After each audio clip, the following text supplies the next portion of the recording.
Yo, how's everybody doing? It's your boy College Football Weekly here, back again with another video, boys. We're going over my top 25 here for week 14. Last week of the regular season already.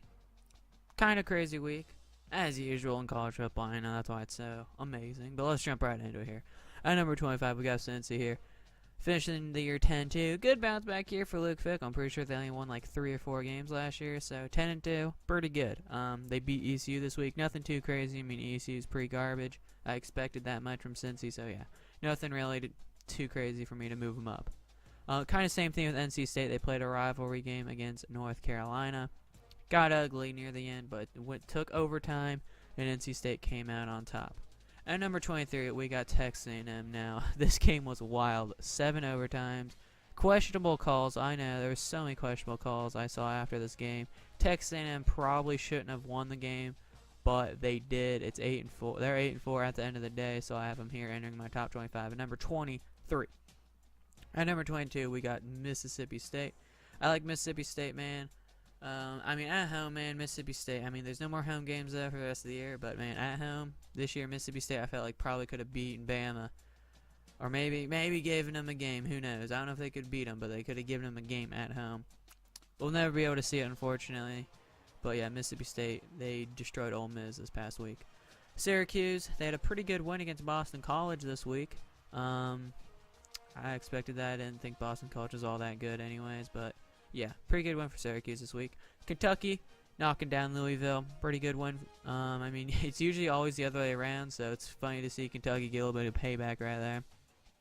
Army, Army, man, they're gonna go 10-2, I believe. This Army team's good, and it's annoying to play against if you're a defense. If you're a defense, it's so annoying to play against.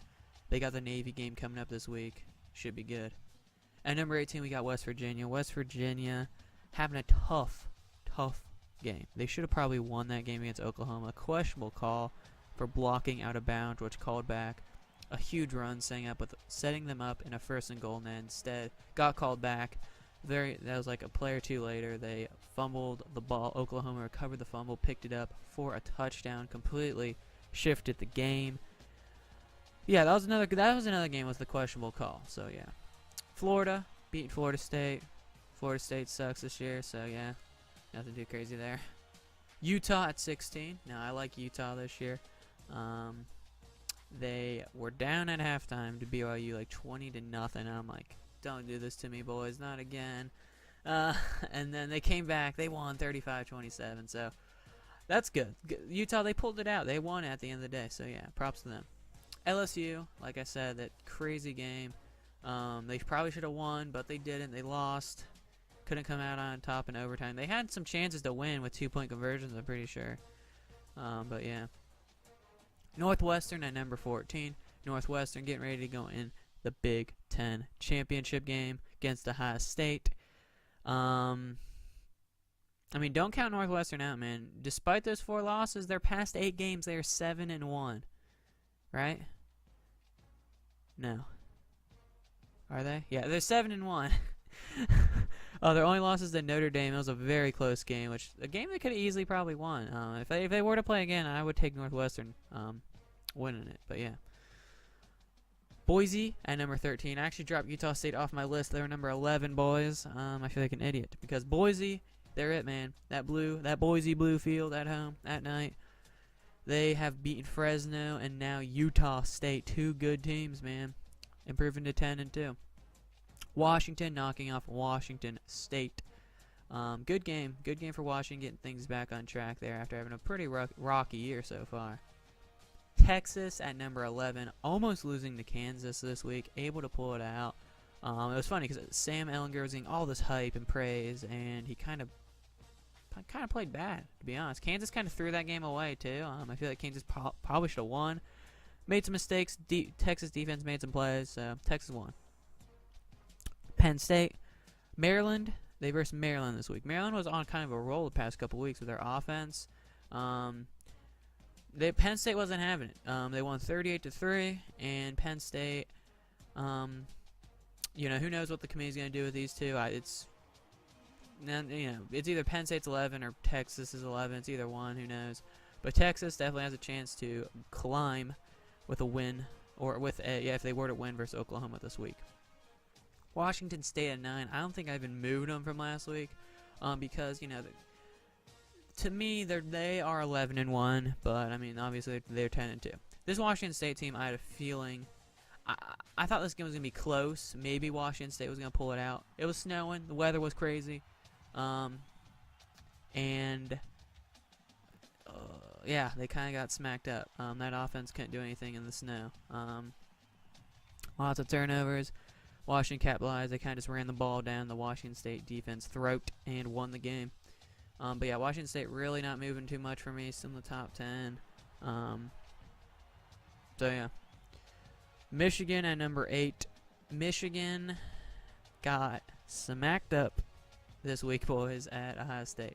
Everyone thought Michigan was going to win this game. Everybody. I had faith, though. I had faith. I didn't give up faith. And they got smacked up. That number 1 defense flopped on their face. Now, I still think Michigan's a good team, right? This team is very similar, I feel like, to that 2016 Michigan team. Very good defense. Maybe a little slightly above average offense. And, I mean, we'll see if they can bounce back and get a bowl win. UCF at number 11, losing Milton to injury is a big blow for them. That's going to keep them out of the playoff for sure now. He was the only reason why this team, I feel like, had all the success the past couple years. This year, most of it was on him. Most of the pressure was on him this year, and he was delivering like crazy. And, obviously, hopefully he's all right with that injury. That sucks, man. That really does suck. But they got versus Memphis this week, and I can see them very well losing this game. Or maybe they'll you never count out the second string, boys. Maybe they'll rally together and win. But nonetheless, I think UCF's playoff hopes are done for the year. Georgia, they beat Georgia Tech. Like I said, these top 6 here are going to play themselves out this week. Georgia and Alabama play for a playoff spot. And then Oklahoma plays Texas for a playoff spot. Now, Oklahoma, like I said, should have lost to West Virginia. But they didn't. Yeah. Kyler Murray's great. Don't get me wrong. Kyler Murray in the offense is amazing. But their defense is atrocious, bro. It is disgusting. This is gross to look at, bro. It's like they're not even playing defense. It looks like there's like 4 guys out there for the Oklahoma defense.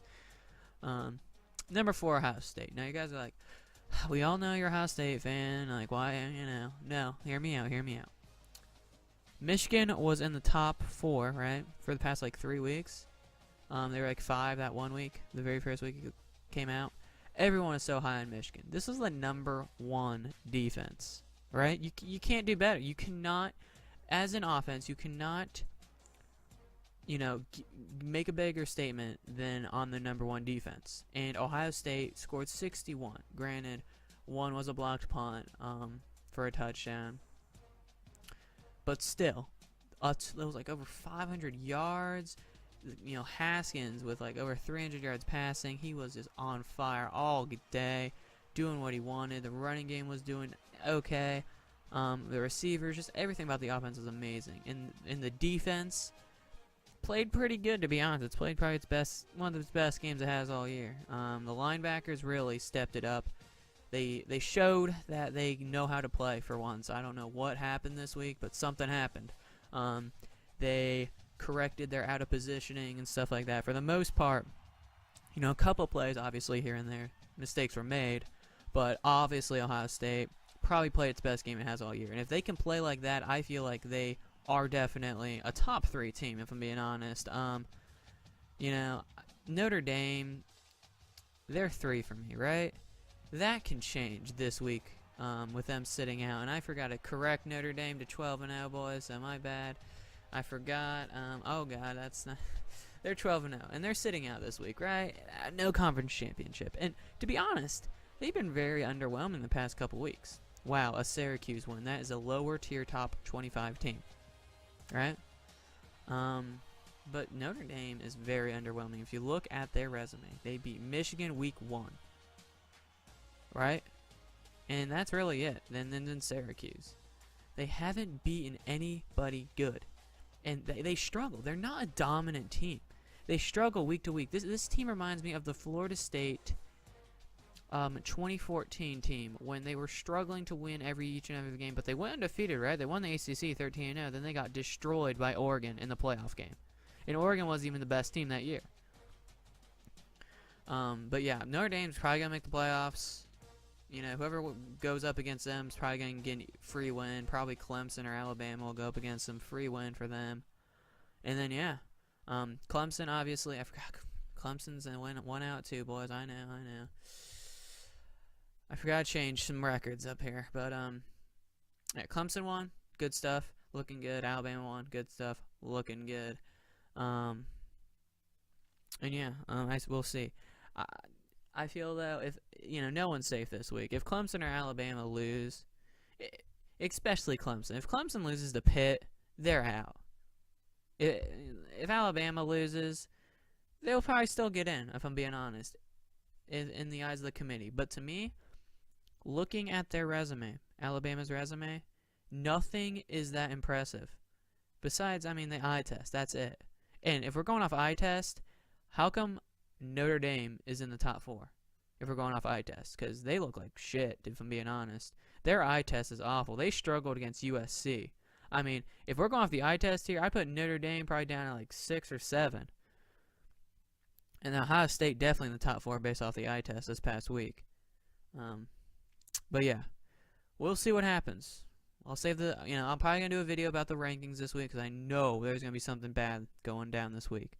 So yeah, appreciate y'all watching the video. Make sure to leave a like, subscribe for more. I'll catch you guys on the next one. Peace out.